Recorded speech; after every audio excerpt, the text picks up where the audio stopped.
What's up, ladies and non-ladies? This is Serial Killer back again with another toaH hard video for you. This time we're going to be redoing Artie hard after all the buffs to this floor. This is being recorded in February of 2017, so it has the Artie buffs and the Yeti buffs. This is as current as, well, as it is right now. I don't have a time machine, so I cannot make it more current than that. I have had a bunch of people ask me how Gildong and Friends works with all the latest buffs. The answer is quite nicely. It's definitely harder. Artie hits quite a bit harder. I honestly think the Yeti buffs were more problematic for this stage than the Artie buffs. Artie hits hard, and that sucks. But what I really don't like is that the Yetis have a chance to counterattack all the time, just like the monkeys do. It was much, much easier, in my opinion, when all you had to do was prevent the Yetis from getting an actual turn to put up the buff. The one kind of advantage that came from that, though, is that the Yetis also used to buff attack damage. So now the monkeys are not getting attack buffed, so the monkeys are going to hit a little bit softer. All in all, I still think it's harder now than it was before, but it's manageable as long as you're keeping stuff debuffed as much as possible. You want to address this a little bit differently, though. It used to be priority 1 was to keep the Yetis taunted or stunned so that they did not get a real turn. And then priority 2 was to probably stun a monkey, and then maybe priority 3 was to keep an armor break on Artie. Now I would say that gets shifted to priority 1, keep an armor break on Artie. Priority 2, keep the monkeys stunned, and priority 3, keep the Yetis stunned. The monkey armor breaking you is really going to be the kind of defining now you're screwed moment.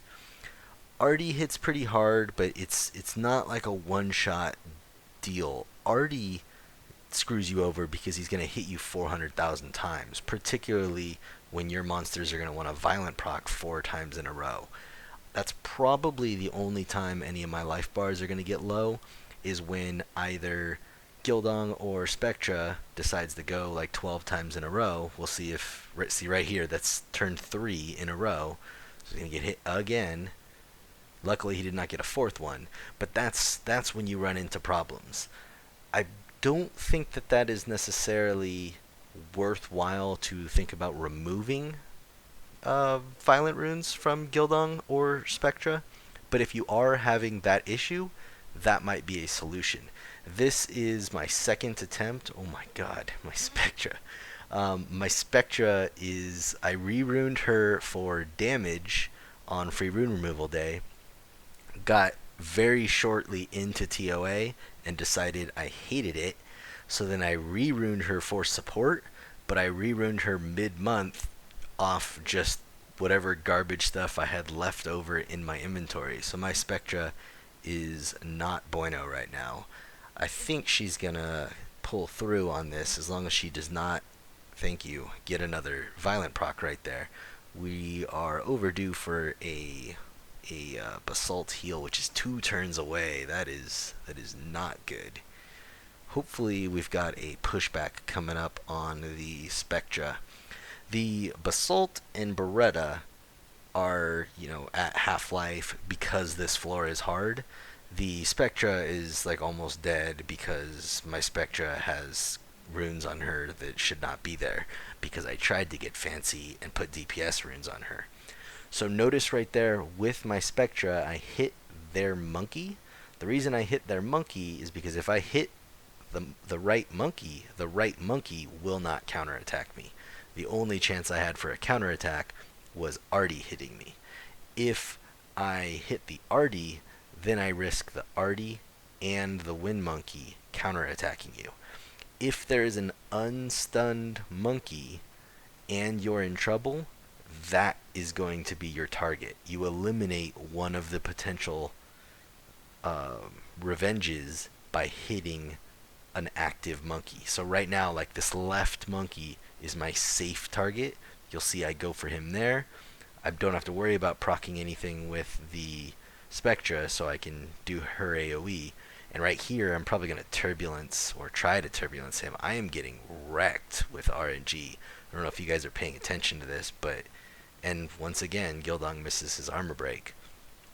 This is like about as bad as things could go. Nothing is landing, and Spectra and Gildong keep trying to kill themselves with 14 million violent procs when they do not need to be taking turns. Nice. We got that dead monkey. We're going to... I was going for maybe a glancing there, but I failed that twice because RNGesus is not my friend. But it's pretty clean at this point. I'd like to get another heal. Oh, and I did not. We'll look at that Spectra's runes afterwards, but like I said, the answer for that is to just not have shitty runes on your Spectra. The Basalt's taking quite a beating here as well. The Artie definitely hits a lot harder, and that, if I didn't have a backlash available right there, that might have been the death of my Spectra. Probably just hit the monkey. Although my Mav's like the one guy that's at full health that doesn't mind getting counterattacked right now. Really want to start catching back up here. We dug ourselves in a pretty deep hole here. And again, we'll go over the runes used with these guys at the end, and you'll see it's not the end of the world here. I think I'm pretty much just 100% against a DPS Spectra. I tried it, did not like it at all, and then now I've put myself in a shitty spot because she's on like weird mid-month runes. I don't want to spend the mana to re-rune like 7 people to get nice runes back on her. So we'll just make do. This should be the last hard floor anyway. Actually, we got 93 coming up, so we'll see how that goes.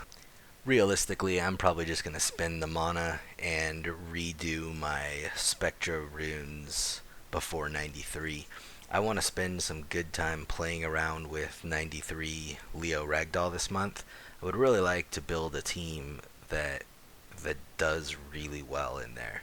Every time I kill Leo Ragdoll, it's just a battle of attrition, me throwing my face against them until they magically die.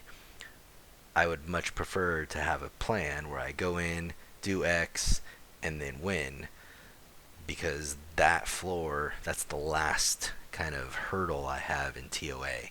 Pretty much every other floor I can go in, and unless like some weird RNG happens, I should be fine. I'm not going to say I go in and one-shot everything. I'll definitely go in and, get owned by fire liches that proc 15 times in a row and just kill someone. I don't know that kind of stuff is completely avoidable, and I'm okay with dying from that. What I'm not okay with is not even having a plan that should work and actually relying on good RNG to win. I want to go in and win unless I get shafted by RNG. And if you watch this video where I'm doing right here, like I'm actually getting shafted extremely hard with RNG. Again, Gildong misses an armor break. He's landed like 1 out of fucking like 10. I'm getting just jacked right now.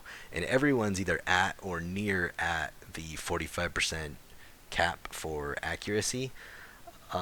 This, I guess, is kind of good that it's working out like this, or bad, depending on how you look at it. If you look at it, at first glance, you go, wow, these guys are getting crushed. On the plus side, this is about as shitty RNG as I could get, and they're holding in there. If luck was on my favor a little bit more, it would look a lot cleaner. And in the end, that's what I want for every toaH floor. I want a very reliable option where I should win. Again, what the hell? And on top of missing the armor break, he gets like 12 violent procs, so he actually didn't take that much damage, luckily. But he procs all these revenges. I'm just getting shafted. And my boy Mav over there is doing everything. No one else is getting thank you, Gildong. About time. Spend all this time praising your awesomeness, Gildong, and you make me look like a fool. On that note, my Gildong is still unskilled, but he's getting closer now. I've got quite a few devils in him. Well, not real devils. I'm putting fire toaHs, and I think I put 1 or 2 actual Gildongs into him. But I've got his skills getting up. I'm pretty excited. I can only imagine what kind of a monster this dude is going to be once I drop the cooldown on his AoE. It is going to be ridiculous.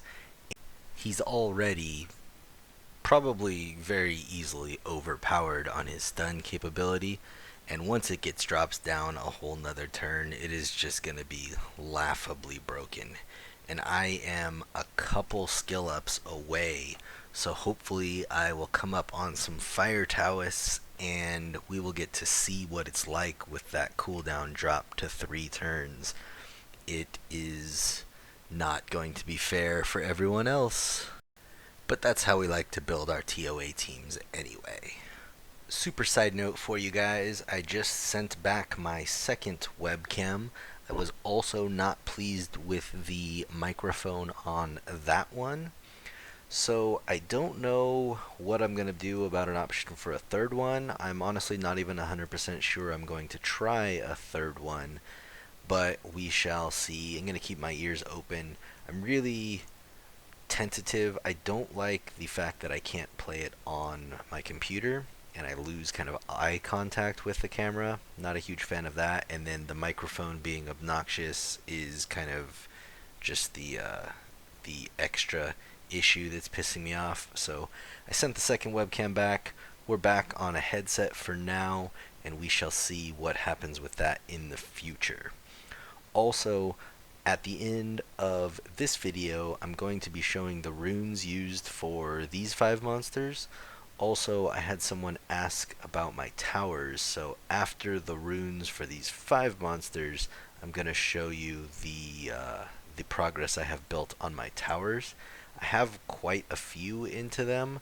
I really don't know how that compares to most of you.